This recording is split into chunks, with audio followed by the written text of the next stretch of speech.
Ladies and gentlemen, welcome to our big movie podcast. I'm Anson Chan. I'm Paul Morgan. And today we're doing a little bit of an informal end-of-the-year wrap-up kind of episode. And just talk about the movies we saw, little categories we put together, stuff like that. And a quick note for anyone listening, if you hear explosions in the background, there are people in my neighborhood lighting off very large fireworks, so you might hear some of that. It was a little bonus. Little seasonal festivity kind of stuff. Yeah. Nice. So, before we get to the movies that we covered specifically for the podcast, I wanted to talk about the movies that we each saw in 2016 that came out in 2016. Mm-hmm. Sure. A lot of good movies came out, a lot of bad movies came out. Yep.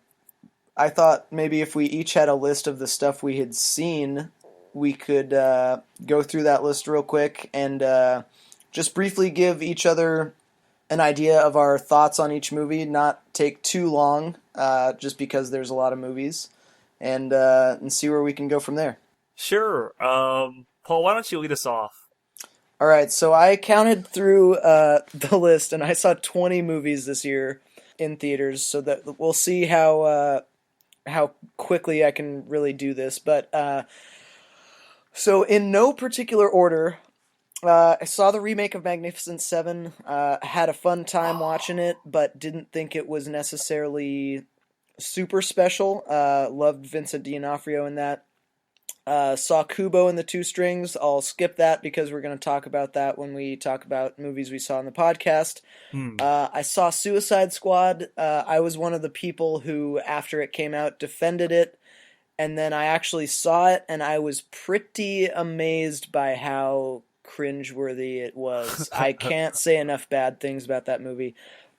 Star Trek Beyond, I love the first two J.J. Abrams Star Treks, and this one was flat compared to that. Purge Election Year we'll get to later, but I didn't enjoy that one. Popstar, which is the Lonely Island's second movie following Hot Rod. I loved it. I thought it was a perfect satire of the music industry. The songs were all hilarious, especially the song making fun of Macklemore's pro-gay song. Just amazing work there. I saw The Nice Guys, which we obviously will talk about later again. I saw Captain America Civil War. That movie really impressed me, mostly because I hated the first Captain America, and the second one was only slightly better than that. I saw Keanu. I thought it was a little bit underrated as a comedy. I'm pretty upset that it didn't get more press, more positive reviews.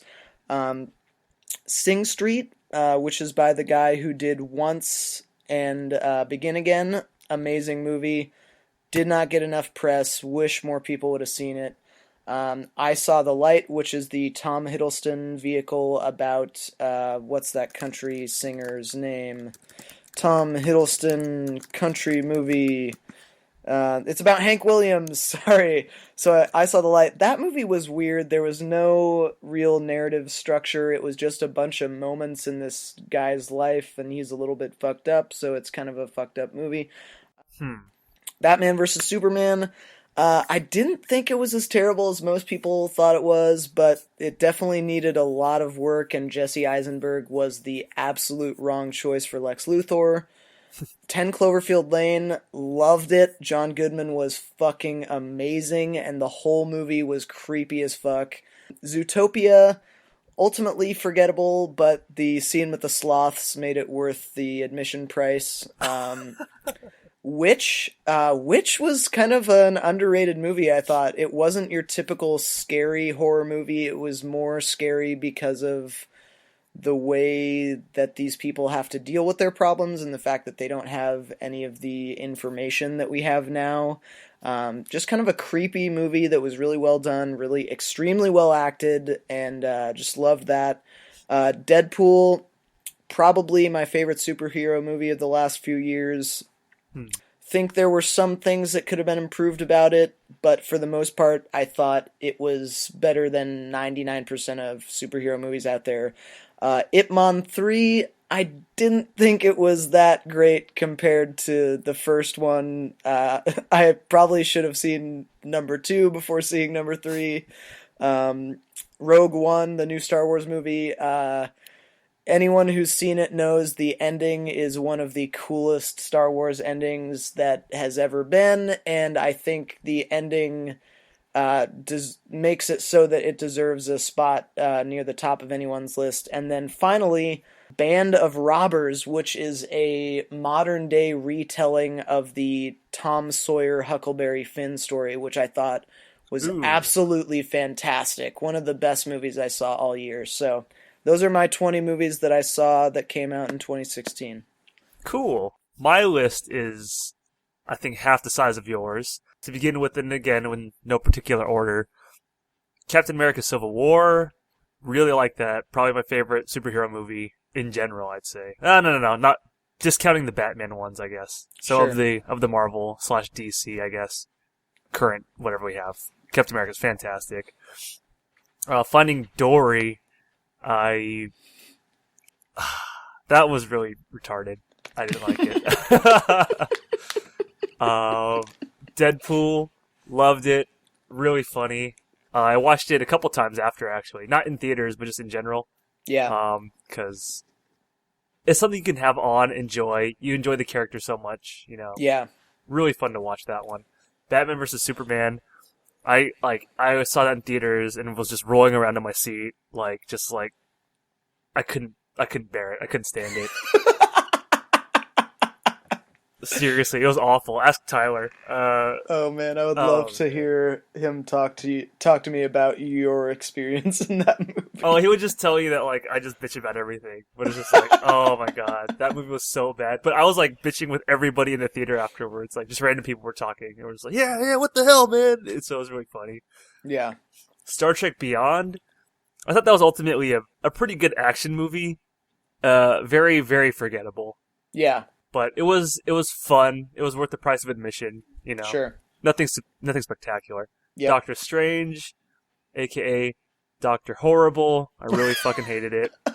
Yeah, I don't know. Can we also just say for the record, we both have expressed disdain for the white guy goes to Asia and gets a bunch of special skills movie trope. Yeah, which is that's over. Oh, that's done with. We don't need any more of that. Absolutely. And fuck. I just wanted to see Inception meets a superhero movie. Yeah, which right. is exactly what that was. But what's the saying?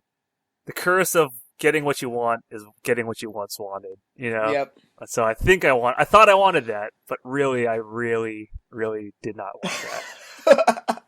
Next on the list is The Nice Guys, which we will talk about in a future episode. Basically, it's a good movie for cable.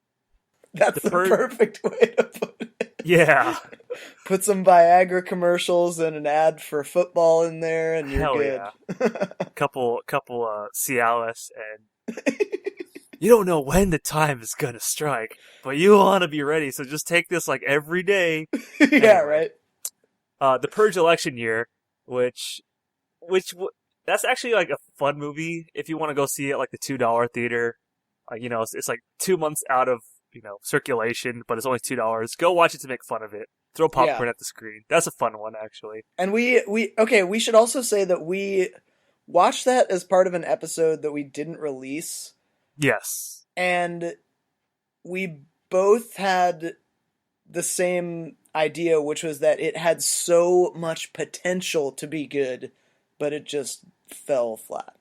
Correct. Yeah, that was a pretty good conversation we had about it too. Yeah. Because that was also one of those movies where it was trying to be too many things at once, where it could have shined in one way, being a gore porn, or some big political thing.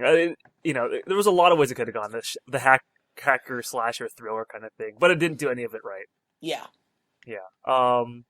Kubo and the Magic Guitar, which we will also talk about in a future episode. Yep.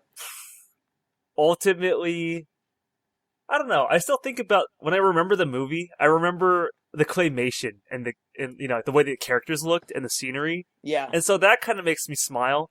but I really didn't like the movie itself. Super But fantastic animation. I think we both had issues with the yes, writing at times. yeah, exactly. So I don't know if you have like a 7-year-old cousin or something like that, take him to go see Kubo. Yeah, I I think it don't would know if be he's gonna great for a enjoy younger it. generation. Yeah, I mean, like it'll at least be. It won't be a waste of an afternoon if Yeah, you're gonna watch Kubo with your kid, yeah. cousin, or kid brother or something, you know. And The Lobster, which we had also talked about in a previous episode, Oh, which did was that come out this year? unreleased. Yeah, The Lobster was this year.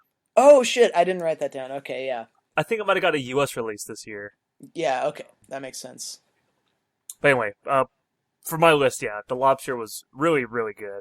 Yeah, amazing movie. It's it's so strange. It's a very bizarre, surreal movie. Yeah, you don't want to watch that with someone who's not okay with uncomfortable movies because it is Yeah, very uncomfortable. it's fantastically awkward. It's Yeah. amazing. The comedy is very dry and a little dark. I don't know what else to say about this. It's a hard movie to kind of gauge your reaction on because it's Yeah. so strange and you don't know what's going on. That's hard for you to kind of like understand whether or not you really love the movie or just Yeah. kind of like apropos of it. I don't know. Not since Synecdoche, New York, have I seen as much amazing world building as in The Lobster. They just built a world that was totally believable despite all of its strangeness, Hmm. and it was awesome. Yeah, I really, really enjoyed it. And I think that's my list for 2016. Damn. All right, so I prepared a couple little discussion questions we could maybe dive into real quick. So, Hell what yeah. was your favorite movie from this year that you saw this year? Oh, did I say La La Land in my review? I don't know if I did, Oh but no, I saw La You La didn't Land. mention that one. Okay, surprise everybody. La La Land. I really, really loved La La Land. I liked the whole old Gene Kelly movie, Singing in the Rain, kind of like those old, back when like a big musical movie could be a big smash hit. Yep. This had a lot of that, a lot of tap dancing. Like, I think there's like, I won't spoil anything, but it's like, here we have two characters. What we can't explain, just have them tap dance. And then there you go. And this is like, oh, great, love it. You know what I mean? Like, Nice. and they do it in such a really modern setting and a modern theme with a modern kind of story. No, I won't spoil anything because I highly recommend going to see this. The camera work was fucking beautiful. The choreography was amazing. The soundtrack was good. I'm in love with that movie. So I really, really like that movie for Yeah, hell 2016. yeah. So, having said that, you've mentioned all the movies you saw this year. Did you think any of them was like way underrated or didn't get as much press as you would have liked or didn't get as much praise as you would have liked? Finding Dory really needed more attention. It needed more advertising. I'm just kidding. I honestly no. Underrated. I think The Nice Guys. The fact that it lost money, I'm okay with. Yeah, I'm not. Okay, you know what I mean? Like we talked about, or we talk about that in a later episode. But the more it kind of sits with me, the more I'm like, yeah. If it loses money, I'm not surprised. sure. I think all the movies I saw had their just rewards. Yeah. Back at you though. Were there any underrated movies that you saw? Yeah, so I'm gonna kind Oh, the of Lonely Island break. one, right? Yeah, I'm gonna kind of break and do three on this one. Just because I think these all deserved a lot more attention than they got. So the first one is Hail Caesar by the Coen brothers. That movie was fucking amazing, and the acting in that movie is like one of the actors in that movie was so good that he is now going to be playing young Han Solo in the new in the Han Solo movie that they're going to be making pretty soon. That movie was hilarious, but in the Coen brothers way, where it's just people being shitty people or being quirky, hilarious. There's also Band of Robbers, which I mentioned. That didn't. I don't think that even got a wide release into theaters. It only was released in like some New York and Los Angeles theaters, and then went straight to what's the phrase? Video on demand. So that movie was really funny. It had some of my favorite comedians in it, including Johnny Pemberton and Hannibal Buress, and the characters' chemistry was so good. I wish more people would have seen it because I think whoever directed that just did a fantastic job. Um, and then, yeah, Popstar, I'm going to harp on one thing for why Popstar was so good. And already said my piece about how it was a great satire of the music industry and modern music artists and how we seem to know everything about their lives and stuff. But I'm just going to over-explain this a tiny little bit. So everyone knows there's that Macklemore song, Macklemore, the rapper, he has this song that he released a few years ago, and it was all about how, like, he wants to support gay people. It's called Same Love, and basically, in the song, he mentions that he's not gay a couple times, even though the song is supposedly in support of gay folks. And so, The Lonely Island took that concept and made this main character's song called Equal Rights. And it's so funny. I'm just going to read you the first, 2 verses, because it's fucking hilarious. So it goes, I'm not gay, but if I was, I would want equal rights. I'm not gay, but if I were, I would marry who I like. It's not fair. I'm not gay, that the government has a say in who can love, who not gay, or to which God you can pray. I'm not gay. It's just so funny, and it's just taking that Macklemore idea of you have to clarify that you're not gay in order to show support and just saying fuck you to him, because I think he deserved for people to say fuck you to him for that. And I just thought that song was so funny, and it's so sad that no one had done that before. And the second that song started playing, which I think is in the first 15 minutes of the movie, I was immediately like, yes, this movie is the one for me. And all the rest of the songs in the movie are great. And I love Hot Rod, which I know you didn't like as much. So it's Not very quite. akin to Hot Rod in its sense of humor. So that also is what sold it for me. So those 3 very underrated movies. Also, 10 Cloverfield Lane should have made way more money. I just want to say that. But oh yeah, I heard a lot of good things about it too. yeah, it got good reviews, so I won't say that it's underrated, but it should have made a lot more money. Mm-hmm. So I don't know. That's that. What was your favorite movie of this year, though? I'm gonna say, just by virtue of how much I hated the first 2 installments, Captain America: Civil War was my favorite movie of this year. Nice.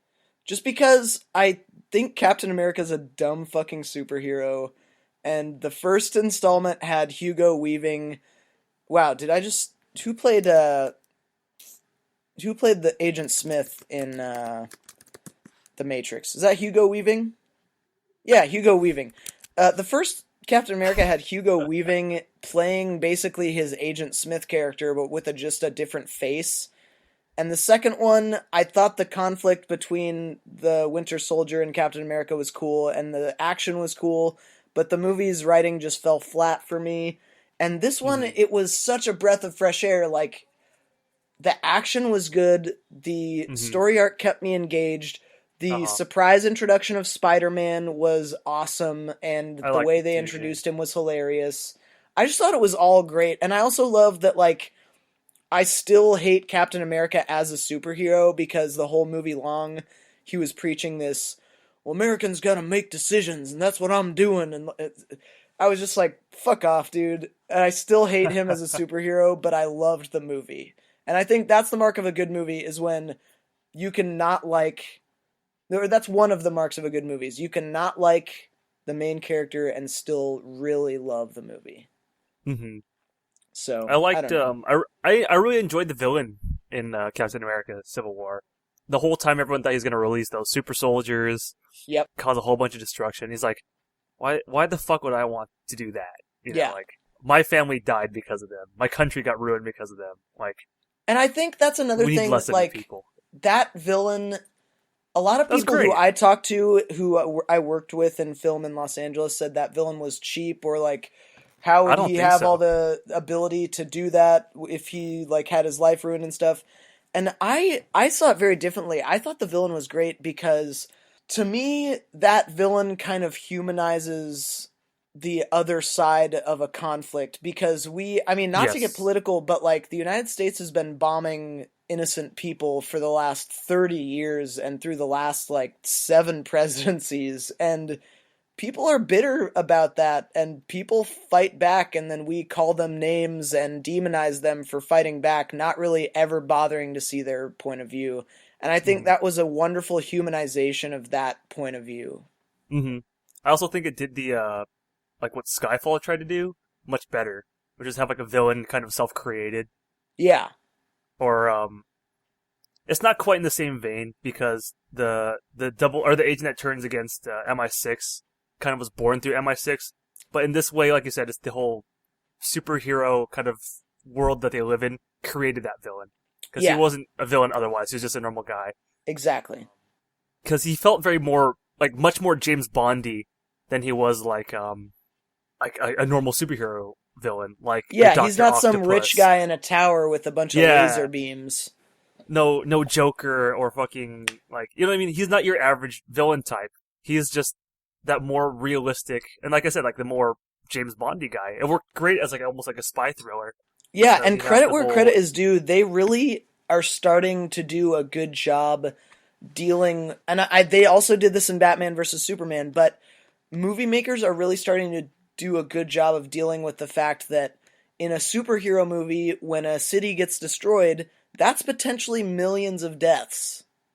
And because of the ah. fact that we're watching PG-13 rated movies, we usually don't see the millions of deaths, but this villain really pounded home that those people are all dead and lots of lives were ruined. That's the one thing I liked about Superman, the first Superman movie that came out recently. Yeah. They legit just showed people straight up dying. Like Yeah. they were not shy about just showing like whole buildings just collapsing on people. Like Yep. whereas Marvel, the only thing you ever see is a hot dog like cart getting blown up or a taxi like getting shot into the air, and Uh-huh. it's very sterile. And then at the very end, it's like, oh, we're having a candlelight vigil for all the hot dogs. You know, it's like, and so I'm always like, get the fuck out of here with that shit. Yeah, right. But I had a big problem with Ultron Yeah. because that could have been a really cool villain. The whole, like you said, where they take the whole city up and like a whole bunch of people are evacuating. So, oh no, here comes the dog because we got to remember that we care about these characters who are all getting away, right? Yeah, And I'm like, right. because no one's gonna fucking die. No one's dying. We're not seeing anyone die. Yeah. But then this villain came out of that, and so it kind of frames Ultron a little bit better, where they kind of Yeah. you know fudge the material a bit because they're trying to set up the new Avengers movie too bad with it. Yep. But it actually did lend itself to the Civil War beautifully. So Yeah. And it Ultron makes was that better. basically did you see the movie Her? Oh, don't. Yeah, no, I haven't, but I want to. Ultron was basically if Her started getting power hungry and Well, the materialization of that. But since you haven't seen it, I won't go much further than that. it's very much like 2001's Space Odyssey. Yeah, right? HAL 9000? Yeah, Yeah. basically, yeah. Realizes that But it has a protective instinct of its own, life and yeah, well-being and then acts on it. yeah, And it could have acts been on it so with cool. unlimited power and impunity. Yeah, like if that could have been explored way better in Ultron, but that's an old movie. But either way, Yeah. like this movie, Civil War kind of redeems that. Yeah. Um, can you, by the way, can you send me your list if you have it typed out? Because there was a Yeah. couple movies on there I wanted to kind of talk about because you saw them and I wanted to get your take on them. Oh, yeah, of course. I am sending them to you via GChat right now. So, Got it. Let me there we see what go. we got here. Okay, yeah. So you talk about the Magnificent Seven. You have a couple movies on here actually that are on my to watch list that I just never got around to watch. So the Magnificent Seven was one I was curious about. What'd you think? Uh, I thought it was fun, and I'm glad that Denzel was in the lead, and I loved Vincent D'Onofrio's character. He has this kind of like southern mumble, like mountain man type of talk that he does. It's really funny. And the chemistry between the guys is good. I just didn't think it was like particularly special. Like we know the Magnificent Seven as a story. We know they're meant to triumph and stuff like that. But it was a fun movie. I had a fun time watching it. Yeah, because I thought that was a movie I'd really enjoy watching. I like spaghetti westerns, and just, watching a remake of The Magnificent Seven would be fun. Yeah, it seemed like a nice homage to that kind of stuff. Yeah, I can see that being cheap too. Like, Yeah, we're cashing in. and that's what I worried about when I was going to see it. Is like, I was worried like, oh, they're just gonna make a bunch of cheap kind of like hit you over the head with references to other movies and shit like that. But I mean, I didn't read it that way. I also, to be perfectly honest, I was a little bit drunk when I saw it. So, I mean, It makes it that much better. Yeah, Except for right. the end, when you're just like already done with it, you're already tired. Yeah, right. Unless you're continuing drinking during the movie, but Oh no, I was getting tired for sure. Absolutely. Yeah, and 10 Cloverfield Lane was another one I wanted to watch, and I wanted to get your take on it. That You've already said it was really good though. Have you seen I'm Cloverfield? Down. Was the first one in the supermarket where like? No, that's The Mist, which I would be glad to talk with you about any day. But the original Cloverfield takes place in New York City, and basically there's this huge creature that comes and's like knocking over buildings and killing people and stuff, and it's all very shaky cam handheld. One of J.J. Abrams' earliest big hits, if I recall correctly. And then what this is this takes place in the same world as that, but at a different time. Yeah. In that timeline. So yeah, I'm looking here, and I guess he didn't. Could I watch it on its own? Oh yeah. Of course you could. Okay. I forgot. I'm an idiot. And apparently, he did not direct Cloverfield. But he was a producer on it. But it was definitely one of his earlier producing efforts, like within the first 10 or so years of his big time producing career. And yeah, this one, it was. So, one of the things you and I have talked about loving is The Hateful Eight. And one of the reasons why The Hateful Eight is so amazing is because they make a single location dynamic using shot choice, right? And this whole movie, except for the very beginning and the very end, takes place in a single, like, nuclear fallout shelter, essentially. And so... That's what I got panned for, actually. A lot of people didn't like that. I love stuff like that. And the fact is, they made the fallout shelter interesting. I was down to be there with them in a fallout shelter for 2 hours. And they made John Goodman... Like... One of the, I don't think this is giving anything away, one of the kind of selling points of the movie for me is that throughout the movie and up until the very end, you're not quite sure whether John Goodman is a good person or a bad person. And that's where a lot of the tension comes from. And it's so good. I don't know. I really, really liked that one a lot. I feel like when I went to see that, I usually see movies by myself in the theaters. When I went to see that, every single person was buzzing on the way out of the theater from that. Nice. So I think that's another mark of a good movie, is if you get people talking like that. So, yeah, that was a really good one too. Okay, your list. Yeah, I got to check out a bunch of these now. Yeah, I mean, Hail not Caesar, all of them are a whole bunch of them. Not all of them are wonderful, but I mean, you could probably skip Ip Man 3. Oh yeah, I had no desire to see that, honestly. You saw the first one though, right? Yeah, it was just... It's a good kung fu movie, but it's a lot of propaganda. Yeah, a great schlock. kung fu movie.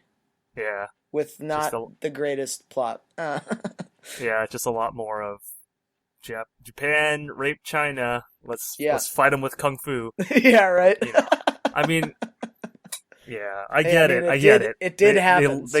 They go crazy. Yeah, exactly. Yeah. They go crazy about that kind of stuff. It's like, I've seen enough.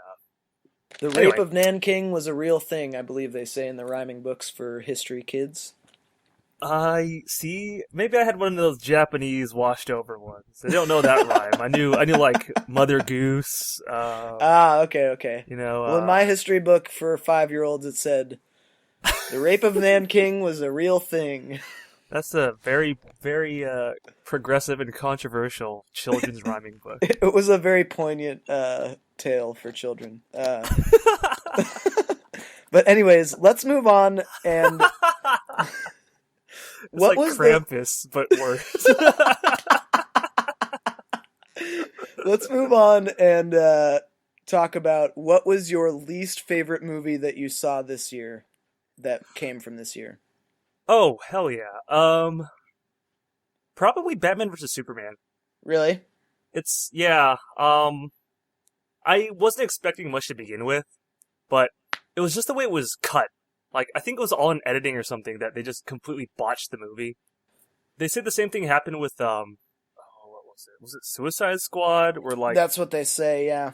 The DVD release was just like, watch how the director wanted it. And people are like, oh, it is so much better. You can't watch the movie one. You have to watch this one. And I'm like, well, What the fuck? You can't come out with version 2 and say that's the real one, you know? Well, that's the thing, though, is that, like, to be fair, some of the greatest movies of all time are the director's cut versions. Right. Like, for example, Blade Runner. Have you seen the original Blade Runner?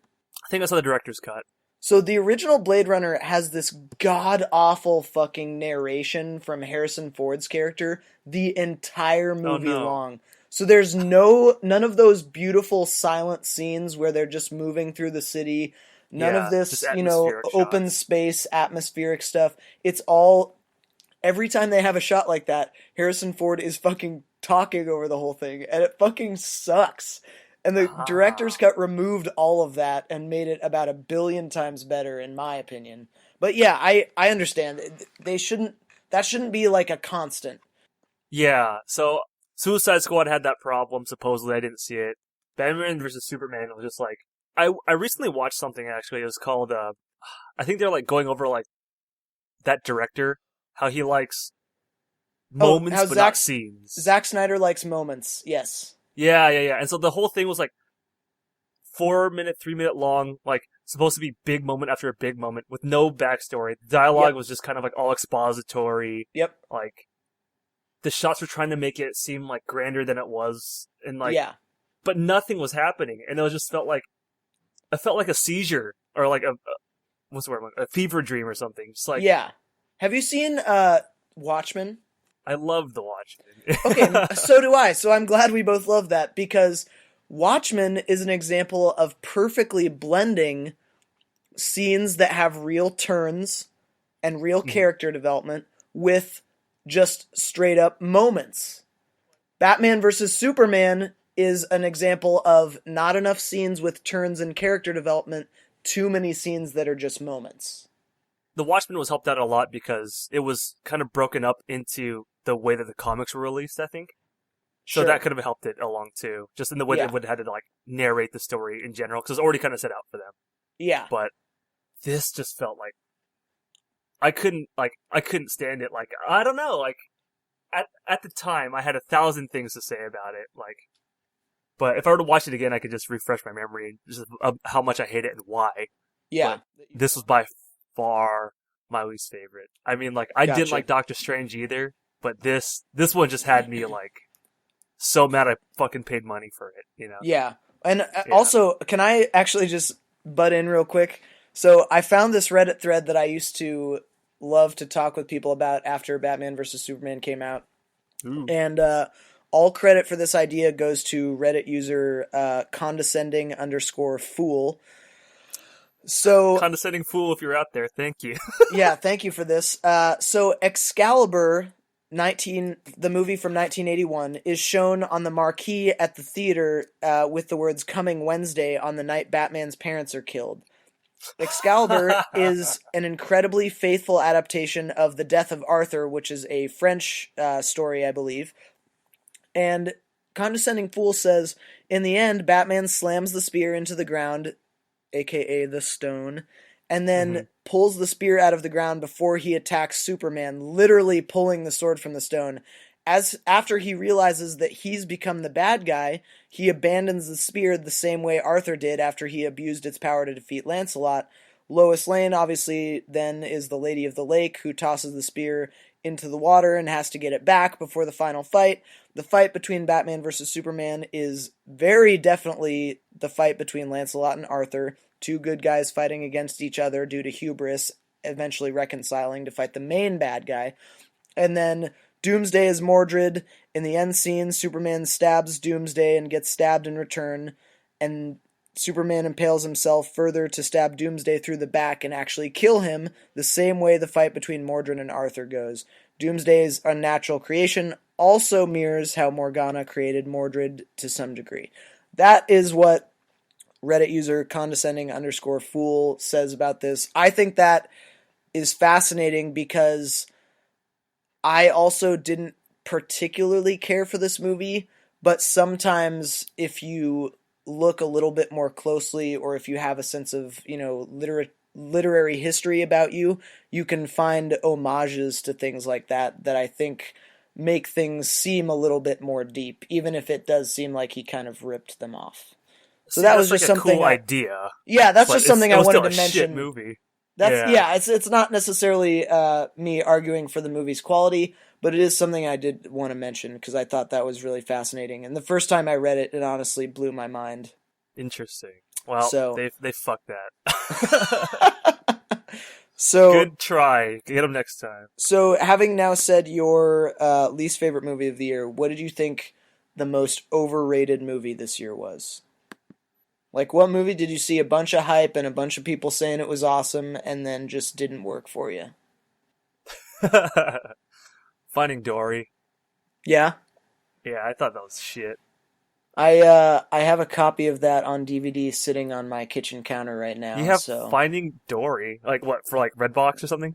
No, one of my neighbors lent it to us because they thought my mom and dad would like it, so...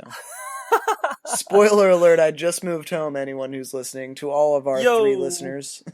There you go. To all you 3, lovely 3. Watch Finding Dory, because, it's still, like, top-rated, like, IMDb, right? Did you like Finding Nemo? Yeah, I did. Okay. I hated Dory, though. But I think I was old enough to have a decent opinion on Finding Nemo, because I remember when I watched Totoro, Miyazaki movie, when I was a kid, I loved it. Watching it when I was a teenager, like, oh man, I remember how much I love this movie. It was just so boring. I was like, what the fuck? Why did I like this movie? It was so bad. Interesting. I think for a kid, maybe Finding Dory would be absolutely amazing for all the moms and parents, maybe. But oh my god, there was no. It didn't capture the wonder and the adventure of Finding Nemo. Yeah, it was just like this was obviously a cash grab. Sure. And you feel it. So watch it, let me know what you think. Cause definitely. I think that was overhyped, and I was really disappointed. Not saying, I was like, I'm gonna go see Finding Dory. I was trying to make a day. And I was hanging out with friends, like, you wanna go see Finding Dory? He was like, yeah, let's go see Finding Dory. Yeah. And so we went to see Finding Dory, and we're like, wow, that was a fucking waste. And we go, yep, alright, bye. Yep. What about you? What was your, worst movie of the year and the most overhyped? Not necessarily the same, but it could be. So I would say, I mean, I know we already talked about this, but like, Purge election year was my least favorite of the year that I saw this year. Damn. I mean, we didn't release this episode. You must have liked Batman versus Superman a lot. Well, no, I just didn't like Purge election year so much, and I kind of feel like this bears repeating because we're not releasing the episode where we talked about it. But I love the idea of The Purge. Not only as a story, but as a franchise, because I love when people are able to make stuff like this work. So the first Purge movie, which I haven't seen, I admit, apparently takes place in a single location. It's about a single family's dealings with the activities of the Purge as they impose on their family from without, right? Mm-hmm. That led to a bigger budget Purge, the Purge Anarchy, in which we see a lot more of the action on the street. We see where people are going with their violent fantasies. We see these incredible creations meant to frighten and, destroy other human beings. And then we reach the Purge election year, which had all this potential to, like you mentioned before, either be a gore fest or a spectacle of the highest order. And it was bogged down by too much story, bad acting, some bad action, and not enough scenes like the guillotine scene where they drive by and we see this gorgeously top-lit guillotine slowly falling down on this person's head. I mean, we needed to see more of that. It should have been a gore fest. It was so disappointing. So the people hanging from the trees, like all saran wrapped. The because of that, it was my least favorite movie of the year. And then most overrated.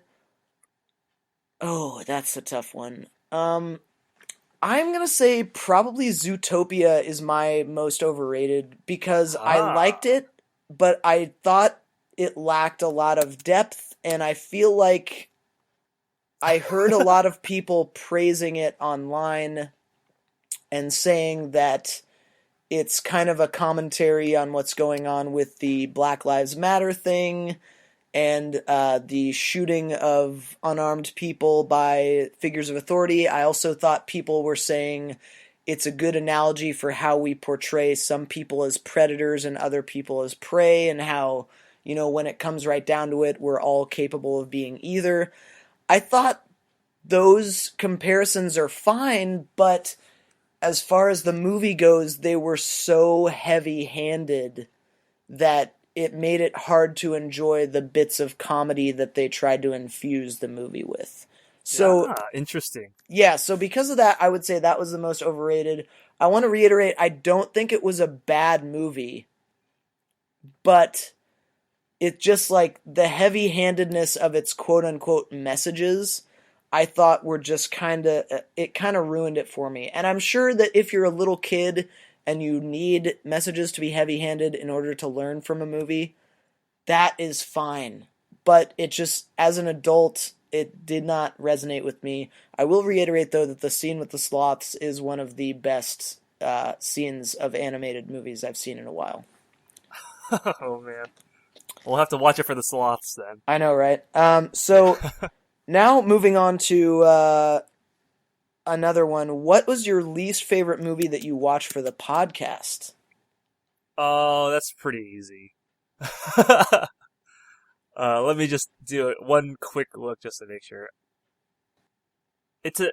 For me, it's a toss up between Creed and Hot Rod, but I gotta give it to Creed. I just had a lot more expectation going in. Yeah. Because it had the whole nominated for best, etc., etc. Yeah. I saw Balboa, and I liked all the Rockies, because I think the Hot Rod episode is out now. I did not like Hot Rod, but I still enjoyed it better for what it was. Clear. Yeah, but I enjoyed it for what it was more than I enjoyed what Creed was trying to be for Creed. Sure. Right?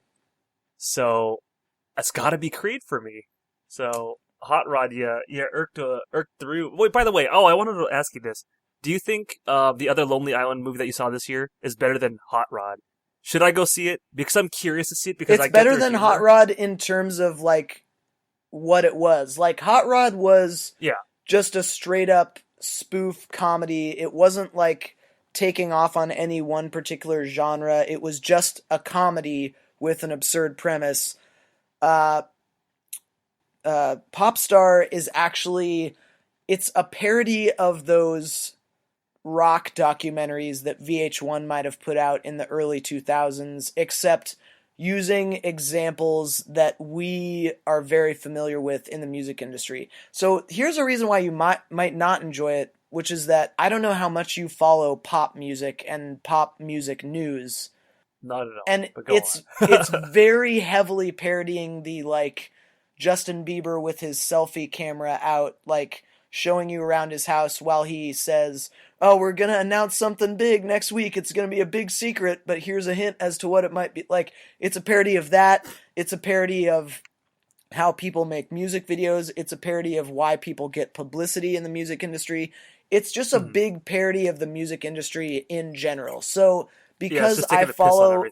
Yeah, exactly. So because I follow music pretty closely, it was really fun for me to watch because I love watching people who I think are, maybe a little bit unjustly famous or lauded get their comeuppance.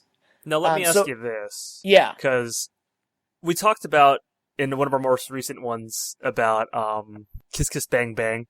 Yeah. And how I didn't like it because it was overly industrial, or about the industry. I was like, come on, I don't give a shit, about this or your characters. Yeah. La La Land was also about actors and the music industry too, but not like it wasn't really about that. But yeah, there's not going to be in Popstar. There's no inside jokes that no one's going to get. That's it. That's what I when was gonna he's say. making fun of Kanye West, the thing he's doing is still funny in and of itself without you knowing that Kanye West has already done it. When he's making fun of Justin Bieber, his making fun of him is already funny without you knowing that Justin Bieber already did that. Same thing with everyone he takes off from. So I don't have to be an LA acting guy to try to understand fucking like Kiss Kiss Bang Bang for Popstar. No, I don't Popstar. think so. I don't have to be a dude in the music industry.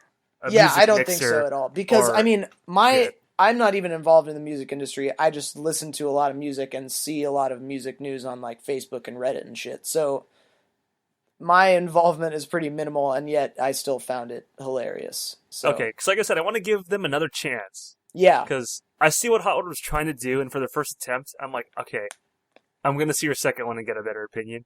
Sure, so yeah. Now I'm very curious. And it bears mentioning they might not get a third chance because neither Hot Rod nor Popstar made a lot of money. Yeah, I heard Purge got destroyed, right? Which one was the most overhyped? Did we get to that? Yeah, you said Zootopia. You said Zootopia. Yeah. Zootopia was my most hyped, but I wanted to see what your least. Oh yeah, you said your least favorite movie we watched for the podcast. That was Creed. That was Creed for you. Okay, yeah. So I guess mine would be Crimson Peak. Oh fuck! I didn't put that on my list. For much the same Peak. reason as you felt the way you did about Creed. I love Guillermo del Toro. I love Pan's Labyrinth. I love the Hellboy movies. I love most of the stuff he's done. And so I came in with all these, expectations and stuff. And I was so just let down. I don't know what went wrong with that movie, but it was not for me. You know what's funny? I remember consciously making a decision not to put that on my list. So I was like, we're not gonna talk about this shit movie. That's funny. That is funny. Oh yeah, that was a really bad one. Yeah, I mean, I'm looking at his directing credits right now. I like The Strain. I've only seen a couple episodes. I loved Pacific Rim. I loved Hellboy 2. I love Pan's Labyrinth. I love Hellboy. I love Blade 2. I love The Devil's Backbone. I haven't seen Kronos, but everyone says it's wonderful. I don't know why Crimson Peak didn't work for me, but it just did not work for me. Oh, I know why. The writing was shit. The acting was horrible. You're much better at putting things bluntly. I'm a simple man. Put things simply. So now that we've done our favorites and least favorites, and a couple tangents therein, tell me about the most notable acting performance of the movies we watched in this podcast. Ooh. And keep in mind, for anyone listening, there's a few episodes we've finished but not released yet. So we might bring up stuff from those. Sure. I got them on the top of my list, actually. Foxcatcher, which is just loaded with great acting. Yeah. The Master, Philip Seymour Hoffman, and the guy's name I can't pronounce correctly. Joaquin Phoenix, yes. Yeah, Joaquin Phoenix. Oh my goodness. Those outstanding actors. I was surprised at how much I liked Batman's performance in Gone Girl. What's his name? Ben Affleck. Oh, Ben Affleck, yeah. Yeah. No, he did great. And I don't know if we mentioned this during that episode, but supposedly it's a rumor around town that Ben Affleck was cast in that because David Fincher felt he had a lot of experience with public controversy because of how tepidly some of his movies have been received. Mm-hmm. And so he knew Ben Affleck would know how it would be to stand before a bunch of prodding, media cameras and feel exposed and vulnerable and negative and hated by them. Mm-hmm. And the Serious Man, the guy who played the Serious Man. Oh my God, the guy who played Gopnik. Yeah, Larry Gopnik. Yeah. I don't know his name, but those are all outstanding performances. I mean, we've seen some great movies on this podcast, I must say. Yeah. But my most standout actor would probably be, for me, I gotta go with Foxcatcher. What's his name? Steve Carell. Oh yeah. Yeah, just coming off of The Office and being the comedian that you think he is. Yep. Just becoming that, that horrifyingly. It's hard to describe him, actually. The overbearing, spoiled, diabolical character that he was, the doddering old evil guy. Oh my god. Creepy, amazing. Unsettling, hard to watch at times. But it's hard because I also love Philip Seymour Hoffman in The Master too, because I think I can forget that Philip Seymour Hoffman is Philip Seymour Hoffman in The Master. Maybe because I don't have as much exposure to him. Well, that's the thing though, is that I think if you asked your average movie critic, you would find that most people would describe Philip Seymour Hoffman as a chameleon who is never himself. Yeah, because I didn't see any one of them as like actors in that. So actually, I might have to give it to Philip Seymour Hoffman actually, because he actually, we talked about it in that podcast too, that you don't notice they're actors when they're acting. They are just those characters on the screen. Yep. They're people you believe. I actually think I got to give it to Philip Seymour Hoffman. Same questions apply to you, by the way. Yeah. I guess for me, I would probably retain my choice of, or retain your original choice of Steve Carell and Foxcatcher, mostly because my roommates at the time will tell you this. I watched the documentary about Team Foxcatcher and about that guy, John DuPont. Mm-hmm. And even as I was watching the documentary, I was saying to them, could not give less of a shit about the movie because I don't think Steve Carell's going to do a good job. He's too stocky. He is a comedic actor. I don't care. No matter how much stuff he was nominated for, I don't think this is going to be a good movie. And my roommates were like, you're crazy, dude. This is an amazing movie. And I just kind of didn't really listen to them. And then when I watched the movie for the podcast, I was just blown the fuck away, dude. I absolutely love that. I'm so glad. Absolutely love that performance. Did you have so let's restrict this to movies that we enjoyed. Sure. Or I guess we don't have to, but what was your least favorite performance? Was there a performance that just pissed you off because of how bad it was? Oh, man. If we're trying to restrict it to the ones that we liked, the movies. Yeah, because I think the movies we didn't like, it's easy to shit on a movie you don't like. Yeah, I might have to give it to for a movie that I liked. That's such a great question. Oh yeah. Oh, I didn't like Robert Downey Jr. in Kiss Kiss Bang Bang. Oh. I just threw away my notes just now, actually. But his narration and his this is supposed to be funny because I'm pointing out that this is me breaking the fourth wall, blah, blah, blah. You're an unlikable character. I don't care what you have to say. Why do I care about you? Shut the fuck up and let this movie go already. Sure. I did not care for him. So, actually, wait, was that a movie that I liked, though? No. I mean, you didn't necessarily give it a bad review. You just kind of said that it didn't really work for you, if I recall correctly. I understand why this would be good. Yeah. But it didn't work for me. Yeah, when if I recall correctly, you heard my argument for it and you're like, I can understand why it would be good for you. Yeah. So I think that counts as you liking it. I think that's a valid answer. Because there were characters in A Serious Man too that I didn't like necessarily. Yeah. Well, I loved the movie but that's how they were supposed to be acted. So it's not really fair. You know what I mean? Yeah. I guess I got to give it to Kiss Kiss Bang Bang. Yeah. How about you? Same question. Any performances you didn't like from a movie that you liked? I just want to reiterate, I love the Coen brothers, but I think that Asian kid and his dad were you hate those guys, man. I think they were probably the closest thing to a lazy racist portrayal of a character that the Coen brothers have ever gotten.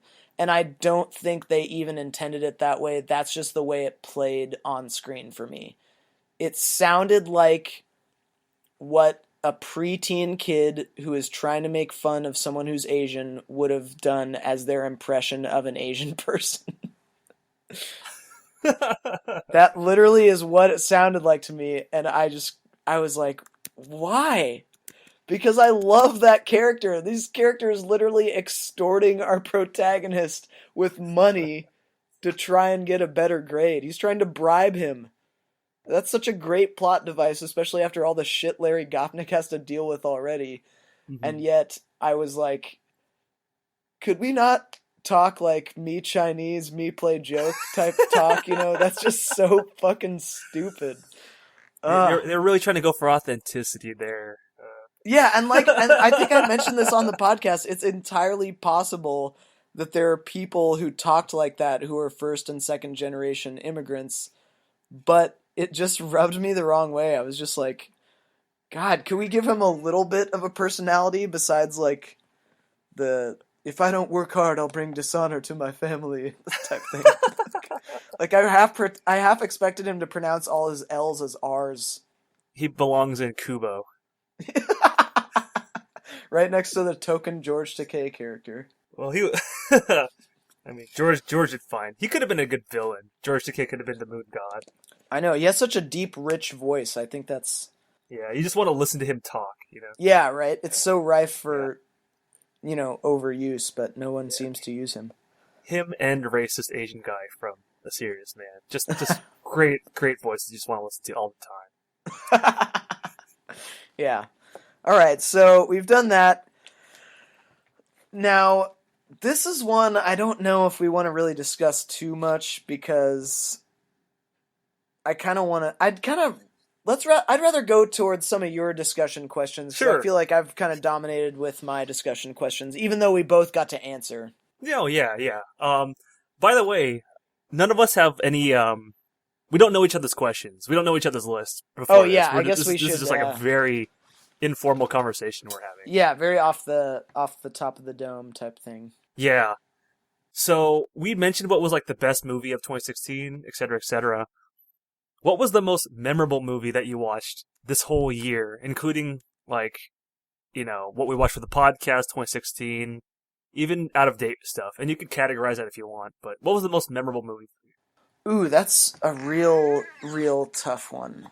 If you'll give me a moment to think about that, I'm actually... By all means. No, actually, this is, I think this is really important, to mention because it affected me more than I think any movie has ever affected me.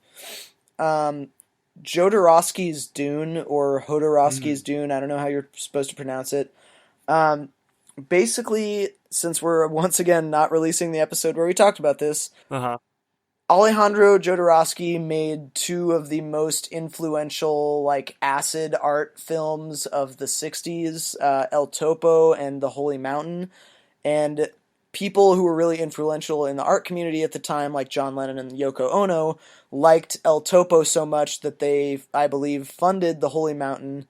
And after The Holy Mountain was a hit with the same crowd that El Topo was a hit with, he tried to make Frank Herbert's epic novel Dune into a movie. And the plans that he had for this movie were incredible. He had... Pink Floyd was slated to do the soundtrack. He had Orson Welles, Mick Jagger from the Rolling Stones, and a bunch of other famous-ass people, including Salvador Dali, slated to act in it. He had people who designed Alien, like H.R. Geiger. Yep. Like, H.R. Geiger essentially made Alien what it was. He's a conceptual artist. He was designing the evil people's layers. People who designed Star Wars and, the Terminator and Indiana Jones were designing the good people's layers and the general world around things and doing shot design for him. And this is all before they were famous, too. Yes, all way before they were famous. And the entire movie fell apart. And the art that resulted from this is so interesting and so fascinating that it ended up being used in future projects that these people did. And it's fucking tragic. Yeah, and so Alejandro Jodorowsky was understandably very upset that, Mm-hmm. stuff that was initially intended for his movie ended up being in literally hundreds of other people's movies and Yeah. never got to be used, you know. And so as a result, Yeah. this documentary essentially tells the story of how fucking bitter this guy is. And the Really? filmmaker, Hmm. yeah, the filmmaker lets Alejandro Jodorowsky basically narrate how angry he is that this didn't work out and how beautiful of a production it was going to be. And over the course of the movie, you kind of learn that this guy he's kind of an egomaniac, and he kind of has some ideas that are not, you know, what I would call mentally healthy. Like at one point, they're talking about his adaptation of the book as it compares to what David Lynch's adaptation ended up being, and Alejandro Jodorowsky literally says, I don't believe you should be faithful to a book when you're adapting it. You should rape the material for all of its best parts and then leave everything else out. And so you see things like this that are just kind of like bad creative attitudes to, be a part of. And I kind of realize why no studio wanted to work with this guy. He was overbearing. He was hard to get along with. He liked to control people.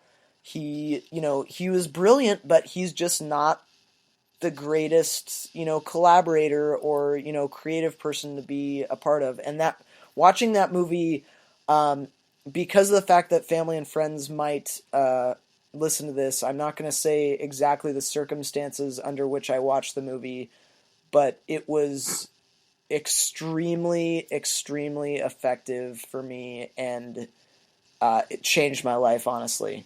Huh. So I didn't get that quite from the movie that you did, where you said where you see he's just like this bitter guy. I understand that he was hard to work with because he demanded like complete control. Yeah. What I found the most memorable about that movie was he said, I handpicked every single, or well, basically, I'm just going to summarize. I handpicked every single person I wanted for my crew. I had the A-team. Yeah. I wrote the book, literally wrote the book that all the studios now use for all their special effects and like Yep. how to get this scene going, blah, blah, blah, blah, blah, blah, blah. And I gave it to everybody and they all use. They took everything from me, but not me. You know what I mean? They Yeah. took all my people, they took all my designs, they took all of my ideas, and they didn't take me. I was like, oh, Yeah. dude, that sucks. That's why you don't give away your secret sauce, man. Yeah, right. But the world is probably better for it because as the people comment, they say he changed movie making forever. Yeah, they say like Dune. There's a piece of Dune in every movie that came out afterwards, like Star Wars, Blade Runner, all those like. The list goes on and on and on and on. Those are the ones I can remember.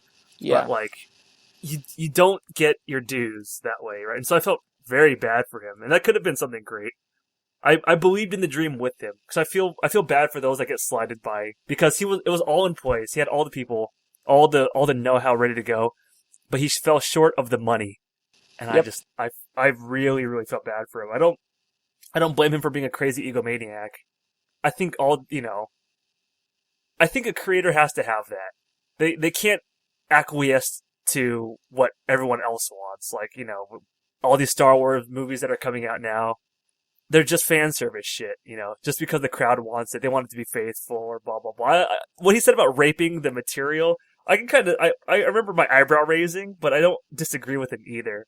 Because Sure. for your creative vision, you gotta do what is right for the movie, not necessarily what was right to the book. Sure. No, that makes sense. With Gone Girl, we mentioned that they didn't talk about the father relationship. Yeah. Big fucking deal. Yeah. Would that be considered raping it for its best part? Leaving out everything else. No, good Maybe. point. I didn't even think about it that way.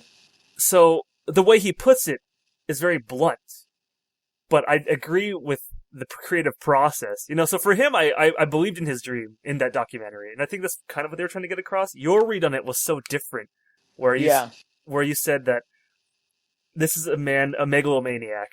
Well, the reason I say that is, and I want to get past this and get to your favorite movie that you watched this year, not necessarily from this or year. memorable, rather. Yeah, more memorable, because I do want to hear yours. But the reason I say that is, for example, Like, he ruined his son's life I don't to know what happened to his prepare son him. after that. What's that? I don't know what happened to his son after that. They didn't really talk about it. Well, Do you know? Do you know they more than I talked do? about how, like, he took his son out of school. He had Yeah. him doing martial arts every single day for, 8 to 12 hours a day. He was, getting in all these insane acting classes, and, like, he didn't have any friends. He wasn't allowed to go out. He ruined his son's life to prepare him for this role that never came to fruition. And you can, I mean, I don't know if this is your read, but when I watch the son being interviewed, he looks like a broken man. He looks I, broken. He has this sadness behind his eyes. yeah. Everything he says is like out of reverence for his father, but you can tell he doesn't mean a lot of it. He He's talks about it with pain. I Yeah, agree. it's a pain. He ruined his fucking son's life to make a movie that didn't get made, and I think that is way over the line. I mean, like, you just turned me around on the R word as far as the material goes, and I Right. totally can understand that now that you've said your piece. But the fact remains, like, he ruined his relationships with nearly all of these people because the movie didn't work out. He ruined his son's life, and there was just a note of bitterness on his part for me, and that's why I called him a megalomaniac. And the fact remains, he's made good movies since then. I haven't seen them, but movies that have been very well reviewed, very well received.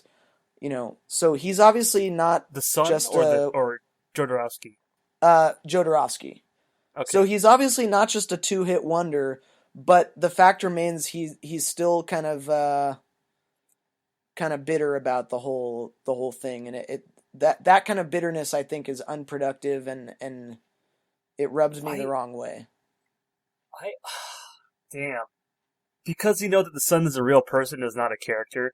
Yeah, Like that's hard because had that worked, it would be a completely different story. yeah, he might have been our Bruce Lee. You know what I mean? Yeah, right?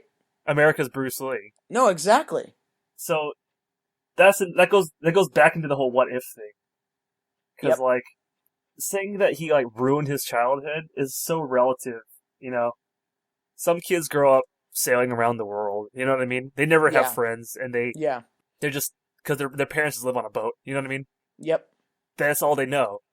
Is their childhood ruined necessarily? Because that's very relative, right? Yeah, it is Relative. relative, but I mean, I know that I spent a lot of my childhood doing things that I didn't want to do, and I don't feel Did like that I ruin was. it? Yeah, I don't feel like my childhood was ruined, but just the degree to which they described his prep for the movie and how he was his father's kind of golden boy. He was in El Topo, he was in the Holy Mountain. Yeah.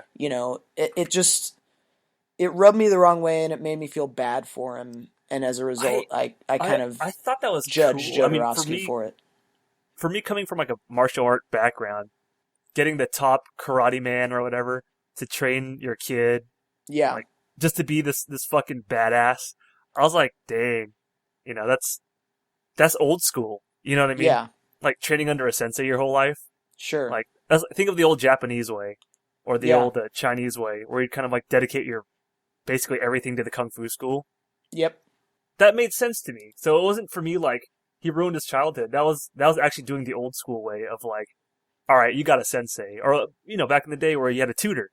Oh, you didn't go to school, you had a tutor. Those rich kids would have a tutor, right? yeah. That didn't hit me like that. Like I said, his life being ruined. No, But I that's a guess good point, and I guess I never really thought about it that way. It's just I feel like if my if the dreams of my father were forced to be my own, I would feel ruined. And he seemed ruined when he talked. he, I don't. Man, that's interesting that you put it that way. In fact, now I'd like to know more about the after career of his son, whether he continued to Yeah. act or not. Well, But he did act in his latest movie, which was received pretty well by critics, if I recall correctly. interesting. It was Maybe we kind of should check an that out. autobiographical thing in which he played his dad. That's well, that's megalomaniac-y. That's a little narcissistic, huh? But I Right. guess Jodorowsky's getting up there. But Yep. I don't know. There's Yeah, a I think it lot was of called The Dance of Reality. wow. Listen to that. What a title. Yeah. Who knows? Yeah. But yeah, maybe we should dig a little bit deeper, come back to that, because I'd be interested. See, this is funny. We're having basically that podcast in this podcast, although we never talked about I know, that right? in the last podcast. Yeah, but that So just goes to show how important a movie that was. No, it's a very important movie, and it changed my life, for the better, I will say. Especially given the circumstances I can't talk about around which I saw it. So, okay. What was your most memorable movie that you saw this last year? It's hard because I can give you a reason for a few of these, but I'm trying to think as objectively as possible. The one I'm going to remember in 5 years, and I'm going to still think about, Yeah. We got a great list of movies. Because it's so hard to choose. Maybe Finding Dory. It really stuck with me.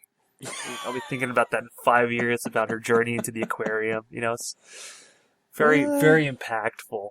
I'll be thinking about it. No. I almost want to say, for the superhero movies, I'd want to say Deadpool. But you forget superhero movies. Because you compare them to other superhero movies. Yeah. They don't stand out on their own. Except for Batman, and more specifically, you compare them to other superhero movies of the day. So like, yeah, exactly. I don't compare The Dark Knight to Tim Burton's Batman because they're both good in totally different ways. At the time, people were. Yeah.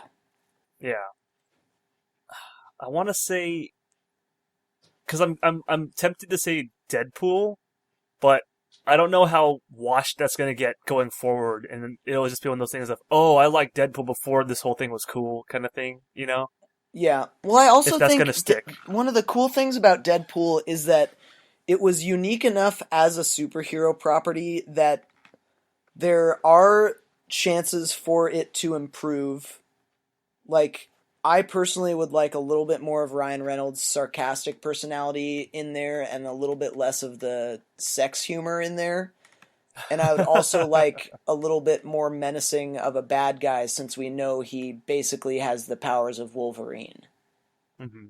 So, like, since we know he can heal himself, I need the next bad guy to be about 1 billion times more menacing, but I also need the next climax scene to be about 1,000 times less CGI.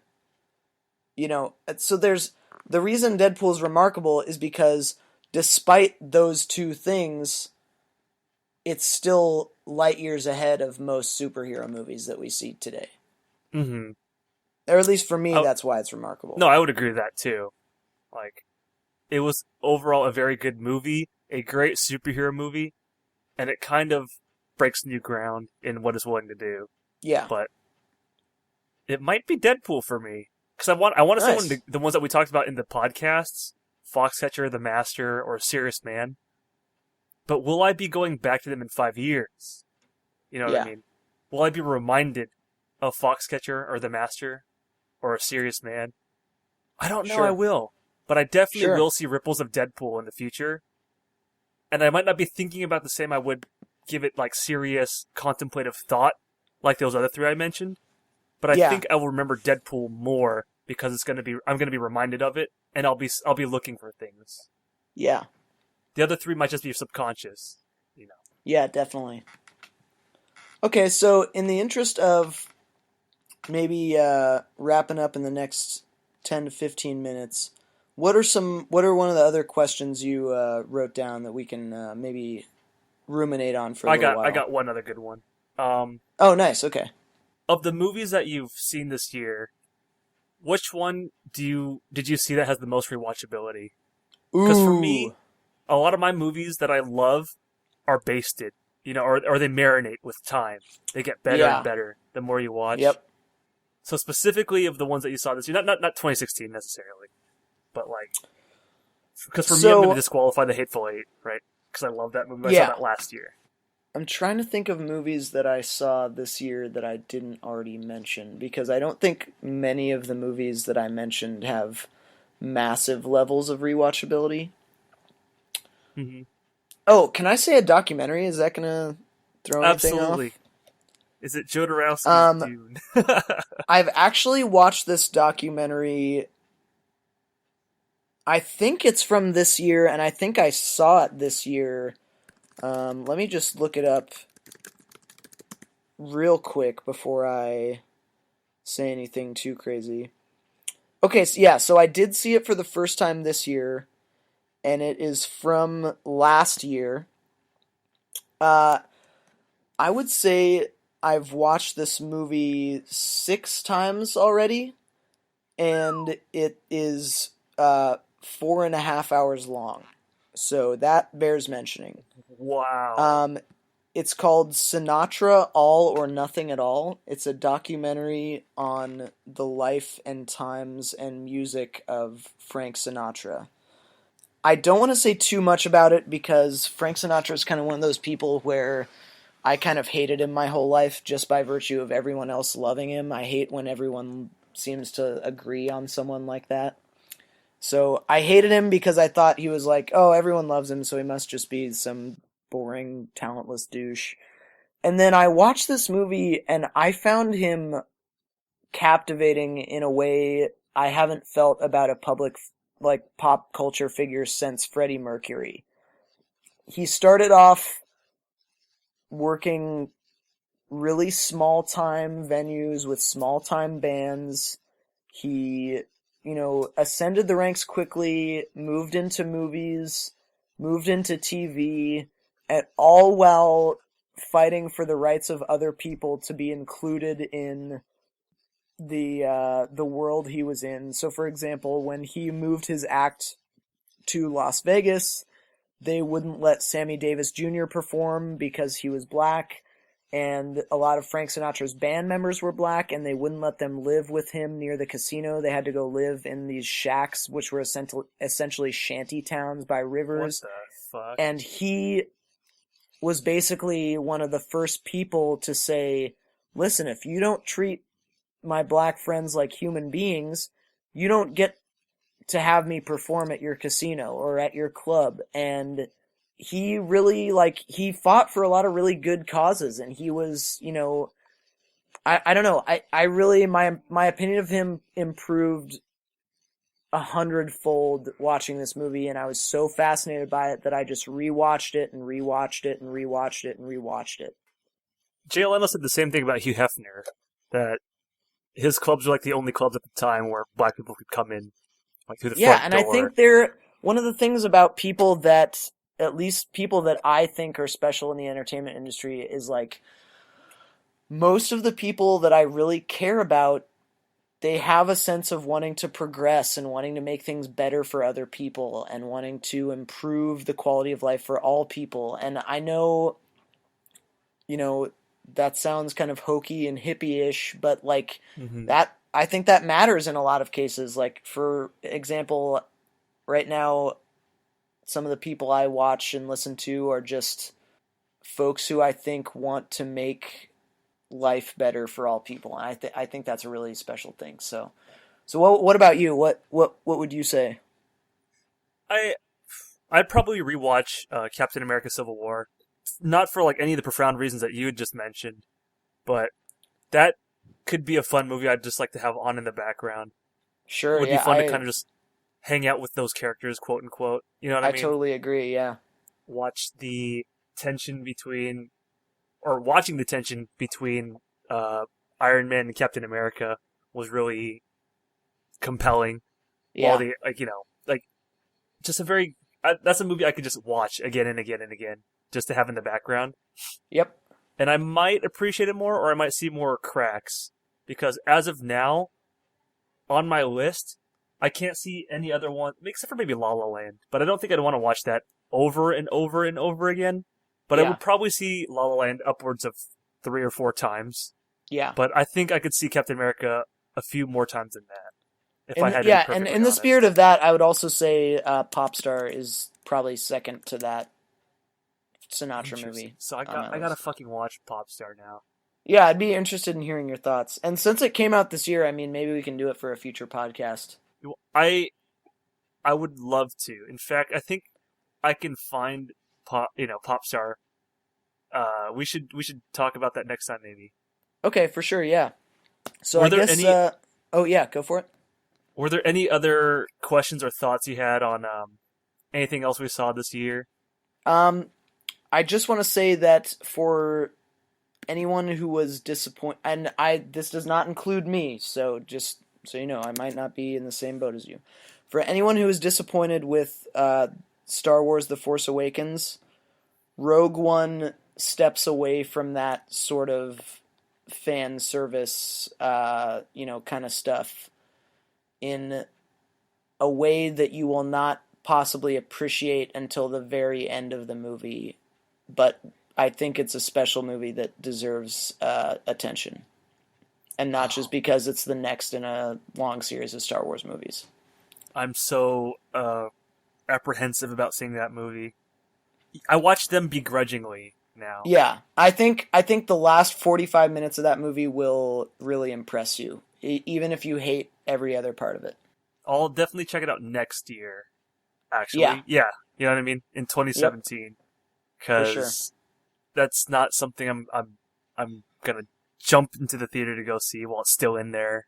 Some Sure. people will argue that you have to see the big special effects on the big screen. It's like, yeah, I get that, but you Yeah. know, I No. have to pay $15 or $16 for that. I'm Yeah, not. I've seen it in regular D and in 3D, and it was cool in both, and I think it'll be fine on a small screen. Okay, right on. All right, well, with that said, this has been Paul Morgan. And this has been Anson Chan. Thank you for tuning in to our end of the year wrap up podcast. Heck yeah, we'll see you next time. Bye, guys.